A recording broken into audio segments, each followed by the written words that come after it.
ajma'in. Amma ba'du. Dewan hadirin yang arif dan bijaksana, hadirin kaum muslimin sebangsa dan setanah air yang kami banggakan. Dengan dunia yang demikian luas, dengan jarak antar negara yang amat berjauhan, tidaklah menjadi penghalang bagi kita untuk mengetahui apa yang sedang terjadi di belahan negara lain. Mengapa demikian hadirin? Karena tersedianya alat elektronik digital saat ini yang mempercepat arus informasi dan komunikasi dalam hitungan detik.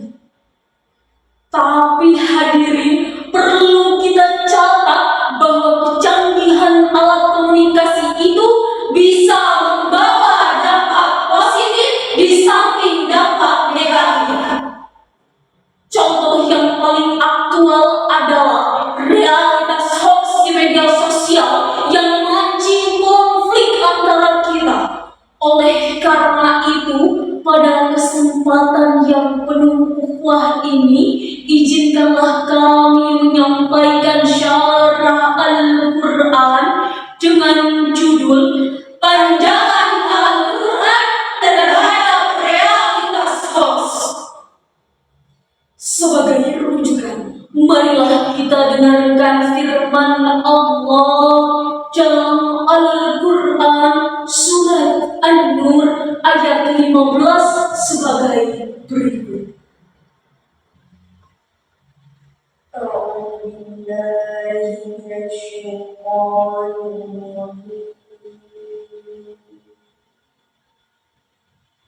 Bismillahirrahmanirrahim.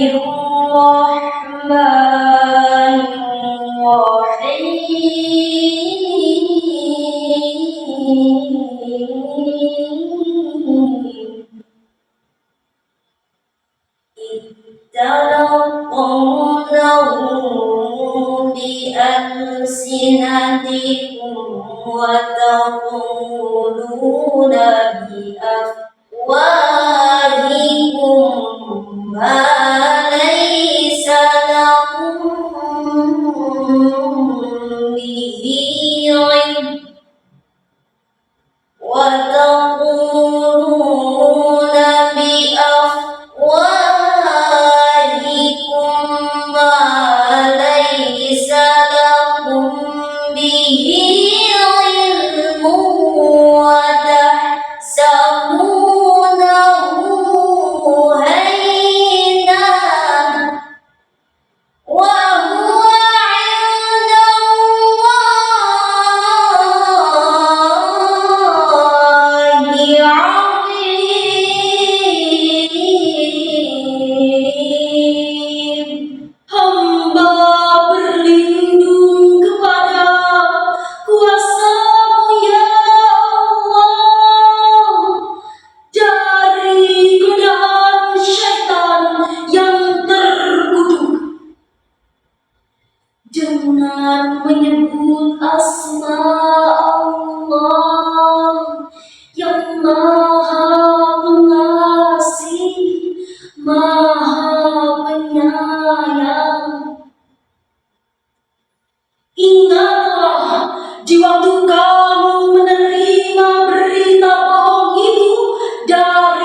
Memang hadirin, dalam pasal 28 Undang-Undang Dasar 1945 disebutkan setiap orang berhak atas kebebasan berserikat, berkumpul, dan mengeluarkan pendapat.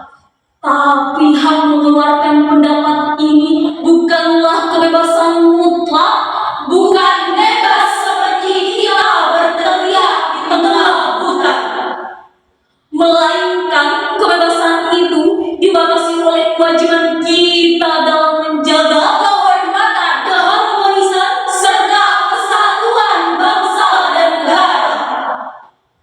Dengan demikian, kebebasan dalam hidup ini adalah kebebasan yang harus dipertanggungjawabkan. Hadirin, para produsen hoax itu amat keterlaluan. Bahkan saat menjelang pemilihan umum yang lalu, ukhuwah antar umat beragama juga intern umat Islam tercabik-cabik akibat hoax. Hadirin yang berbahagia, kejahatan berita palsu telah mewarnai aktivitas masyarakat kita. Di antaranya, pertama, hoax yang terkait dengan politik, ekonomi, dan sosial. Detik.com pada bulan Februari 2022 melaporkan kepolisian daerah Nusa Tenggara Barat berhasil menangkap ketua koperasi serta usaha rinjanya atas dugaan korupsi, bahwa pemerintah menyembunyikan dana pemulihan ekonomi nasional sebesar 100 juta. Akibat hoax itu, masyarakat terprovokasi menghujat pemerintah melalui unjuk rasa dan berpengaruh negatif terhadap masa depan bangsa.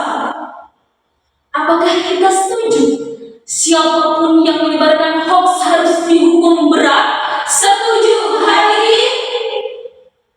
Marilah kita dengarkan firman Allah dalam Al-Quran surat Al-Hujurat ayat 6 sebagai berikut.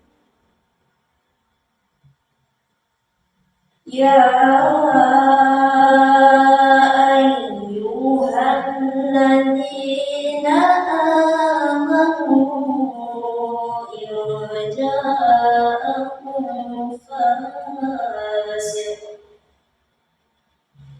fasiqum binaba'in fatabayyanu an tusibu qauman bijahalatin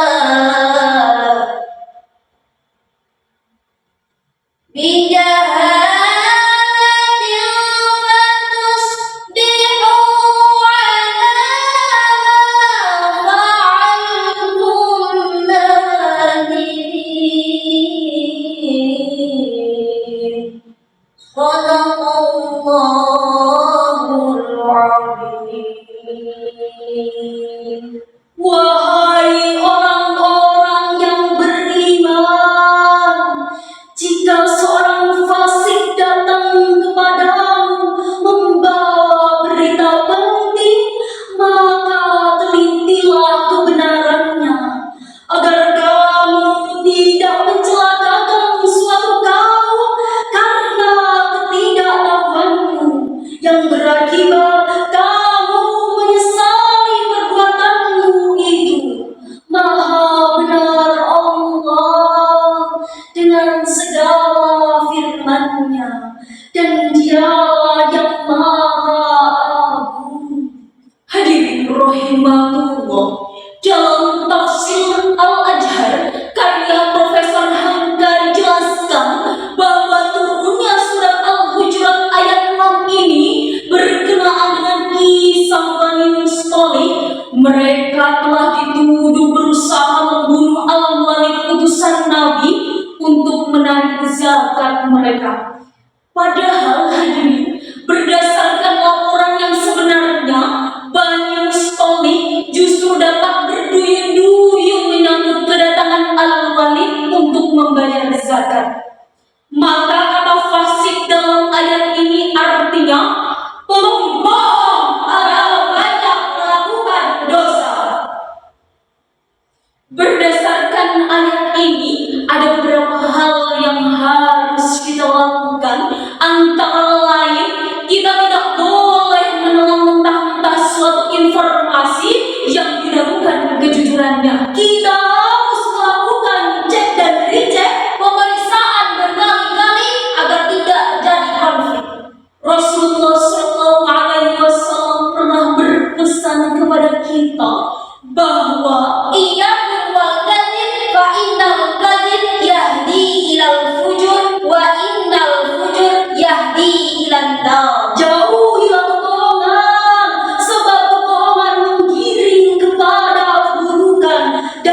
salam rindu kepada Nabi Muhammad SAW, sang penerima wahyu Al-Quran. Assalamu alayka ya Rasulullah. Assalamu alayka ya habibi ya Nabi Allah ya Rasulullah. Gadis cantik berselendang sutra, gelang dan antingnya berkilauan. Waspadalah berita yang ada, teliti dahulu sebelum disebarkan. Dari uraian ini dapatlah kita ambil kesimpulan pertama, hoax adalah sebuah realitas sosial yang dapat mengancam persatuan bangsa kita. Dan yang kedua, pemerintah harus bertindak tegas terhadap penyebar dan produsen hoax. Jika ada sumur di ladang, bolehkah kita menumpang mandi?